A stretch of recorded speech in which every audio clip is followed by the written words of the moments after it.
තවත් එක නිවාඩු දවසක්. ඔයාලා හැමෝම මගේ channel එකට ගොඩක් ආදරයෙන් පිළිගන්නවා. අද දවසේ ඉතින් උදේම නැගිටලා මට කන්න කෑම එකක් හදාගත්තා. මම මේකට දාලා තියෙන්නේ මේ රොටි එකට බටරුයි, ඔලිව් ඔයිලුයි, පාන් පිටි විතරයි, පොල් දාලා නැහැ. ඒකේ ෆිලින් එකට මම දම් පාට ගෝවා, කැරට්, චිකන් කෑලි 2 3ක් දාලා තියෙනවා. මේ ටික ඔක්කොම බටර් දාලා ෆ්‍රයි කරලා ගත්තා පොඩ්ඩක්. ඉතින් මම මේ දවස්වල පොඩි හෙල්දි රූටින් එකක් අරන් යනවා මගේ කෑම සම්බන්ධව. ඉතින් උදේ කෑම එක ගොඩක් වෙලාවට මම උදේ කෑම එක පොඩ්ඩක් පෝෂණය ගැන හිතලා ආහාරයට ගන්නවා. ඉතින් ඒක මගේ මේ අවුරුද්දේ එක ගෝල් එකක්. ජංක් ෆුඩ්, ෆාස්ට් ෆුඩ් ඒ වගේ දේවල් අයින් කරන එක. තාම මම මේ දේවල් සම්පූර්ණයෙන්ම ඉවත් කරලා නැහැ.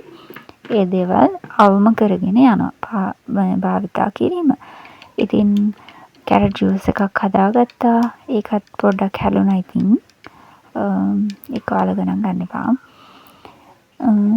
ওই විදිහට කෑම එකත් කාලා මට හිතුණා පොඩ්ඩක් අද මූණට ස්ක්‍රබ් එකක් දාන්න ඕනේ කියලා. මම මේකට පාවිච්චි කරේ කෝපි කුඩු.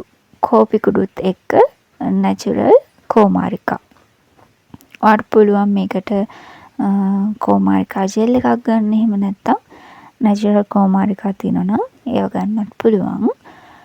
ওই දෙකෙන් තමයි මම අද ස්ක්‍රබ් එක කරන්නේ. මුලින්ම මම මූණ හොදගෙන ආවා. ෆේස් වොෂ් ඔයා පාවිච්චි කරන ක්ලෙන්ස් එකක් හරි දාලා මූණ හොදගෙන ඉන්න. ඊට පස්සේ ඒ ටික වතුර ටික හොඳට පිහදගෙන මොනවා හරි බෑන්ඩ් එකක් හරි දාගන්න කොණ්ඩ ගස්සනවට මූණට. ඊට පස්සේ ඔයා ළඟ සුදු පොල් තෙල් හරි ඔලිව් ඔයිල් හරි තියෙනවා නම් අරගෙන මේ වගේ කොටන් පැඩ් එකකට දාලා එහෙම නැත්නම් පිරිසිදු කපුරෙදි කෑල්ලකට හරි දාලා මේ විදියට මුළු මූණෙම තියෙන අපි දැන් ෆේස් වොෂ් වලින් හේතුවාට සමහර වෙලාවට අපේ මූණේ කුණු තියෙනවා. දැන් ඔයා මේක කරලා බලන්න. පොඩ්ඩක් හරි මූණේ කුණු තියෙනවා. ඉතින් මූණේ තියෙන දූවිලි කුණු වගේ දේවල් ඉක්මනට අයින් කරගන්න පුළුවන්. හොඳට අයින් කරගන්න පුළුවන් මෙන්න මේකෙන්. මේක මමත් YouTube channel එකකින් දැක්ක දෙයක්. මට ඒ channel එක නම් මතක නැහැ. ඒකේ ගොඩාක් beauty tips කියලා දෙනවා. ඉතින් මම ඇත්තටම මේ වගේ දේවල් කරන්න ගොඩාක් කම්මැලි කෙනෙක්. ස්කින් එක ගැන ඇත්තටම හිතනවා ගොඩාක් අඩුයි. සාමාන්‍යයෙන් මගේ මූණේ පිම්පල්ස් මේ පේනවා ඇති. ඒ දේවල් එතකොට BB මාක්ස් ඒ වගේ දේවල් තියෙනවා. ඉතින් ඉඳලා හිටලා හිතනොත් තමයි මේ වගේ දෙයක් කරන්නේ. ඉතින් ඒකත් ඒ විදිහට ක්ලීන් කරලා නැවත ආය ෆේස් වොෂ් දාලා හොදගත්තා. ඔයා ෆේස් වොෂ් එකක් දාලා හොදගන්න. මොකද මූණේ අර තෙල් වගේ හිටලා තියෙන්න පුළුවන්. ඊට පස්සේ ඔයා මේ කපාගත්ත කෝමාරිකා එහෙම නැත්නම් ඔයා හදාගත්ත මිශ්‍රණය හොඳට ඔයාගේ මූණට ඇප්ලයි කරන්න තමයි තියෙන්නේ. මේ විදිහට නැචරල් ඒවා ගත්තාම අපිට ගොඩක් පාවිච්චි කරන්නත් පුළුවන්. හොඳට මේක ස්ක්‍රබ් කරගන්නත් පුළුවන්. ඒකේ අර තියෙන ජෙල් එක නිසා. ඊට පස්සේ ඔයාගේ මූණේ ඒ වගේම බෙල්ලේ මේක හොඳට ස්ක්‍රබ් කරගන්න ඇඟිලි වලින් උඩ අතට. ඉතින් ඔය විදිහට ඔක ස්ක්‍රබ් කරලා ඔයාලට පුළුවන් ඔයා කැමති පැක් එකක් යූස් කරන්න. එහෙම නැත්නම් ඔයා මොනවා හරි නැචරල් පැක් එකක් නැත්නම් ඔයා පාවිච්චි කරන පැක් එකක් තියෙනවා නම් ඒක යූස් කරලා තවත් හොඳ රිසල්ට් එකක් ගන්න පුළුවන්. ඉතින් මේක ඇත්තටම හොඳ රිසල්ට් එකක් කියන්නේ හම්බුණා. සාමාන්‍යයෙන් කලින් මගේ මූණ මම නිකන් ඩල් වෙලා වගේ තිබ්බේ. මේක පාවිච්චි කරාට පස්සේ ඇත්තටම අර පොඩි ෆ්‍රෙෂ්නස් එකක් ආවා. මූණේ අර සිනිඳු ගතියක්. ඔයා මේ නැචරල් කෝමාරිකා යූස් කරලා මේ කෝපි වලින් මේ විදිහට ස්ක්‍රබ් කරලා බලන්න මූණ.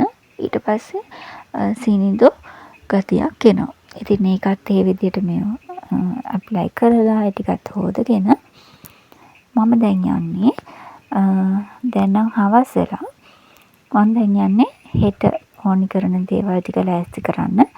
හෙට උදේට උයන්න තියෙන දේවල් ටික. ඉතින් මට උදේට උයන දේවල්, රෑට උයන දේවල් ලෑස්ති කරනවා කියලා ලොකුවට කරදර වෙන්න දෙයක් නෑ. මොකද කලින් දවස්වල මම දවස් 2කට විතර කලින් ගෙනාපු එළවලු මේ විදියට සෝදලා ඒවා පිළියෙල කරලා තමයි ෆ්‍රිජ් එකේ තියලා තියෙන්නේ. ඉතින් මට තියෙන්නේ අරගෙන ඒවට අවශ්‍ය කරන 3-5 ද්‍රව්‍ය ටික දාලා, අවශ්‍ය කුළුබඩු ද්‍රව්‍ය ටික දාලා උයන්න තමයි. ඉතින් මේ අබ එක රෑට හදනවා හෙට උදේට ගෙනියන්නත් එක්ක. ඔයාලා උයනකොට මේ බී ලූණු වල තියෙන, ලොකු ලූණු වල තියෙන මේ කළු පාට ද්‍රව්‍ය ඉවත් කරන්න හොඳට හොදලා ඒක අපිට පාවිච්චියට ගන්න සුදුසු නෑ. ගොඩක්ම එකෙන් පිළිකාකාරක හැදෙනවා කියලා මම ආටිකල් එකක දැක්කා. ඉතින් ඒ නිසා ඔයාලත් ඒක හොඳට සෝදන්න. ඒක ගෑවුණු මොනවා හරි දැන් මේ කටින් බෝඩ් එක, පිහිය වගේ දේවලුත් හොඳට සෝදන්න. ඒ වගේම තමයි දැන් ගොඩක් දෙනෙක්ට උයනකොට මෙන්න මේ අපිට අවශ්‍ය කරන ව්‍යාජන වලට ඕනි කරන ලූණු, කරපිංචා වගේ සුදු ලූණු වගේ දේවල් සැරින් සැරේ ගන්න වෙනකොට එයාට උයන එක බෝරින් වෙන්න පුළුවන්. ඉතින් මං කරන්නේ මේක ගොඩාක් අය කරන වැඩක් මං දන්නවා. ඉතින් අලුත් කෙනෙක් ඉන්නවා නම් ඔයාලා මේක try කරන්න. ඔයා උයන්න ගන්න ඕනි වෙන දේවල් ටික කියනවා. දැන් අද ව්‍යාංජන හදනවා නම් 4ක්. ඒ 4ට ඕනි කරන බී ලූණු, රතු ලූණු, සුදු ලූණු, කරපිංචා, රම්පේ, අමු මිරිස්, තක්කාලි වගේ දේවල් ඔක්කොම එකට අරගෙන සෝදලා ඊට පස්සේ ටික වෙන වෙනම කපලා එක පිඟානක හරි ප්ලේට් එකක හරි තියාගන්න. එතකොට අපිට පුළුවන් ඒක අපිට උයන ව්‍යාංජනයට එකපාර දාගන්න. ඉතින් ඒක ලේසි. ඒ වගේම වැඩේ ඉක්මන් වෙනවා.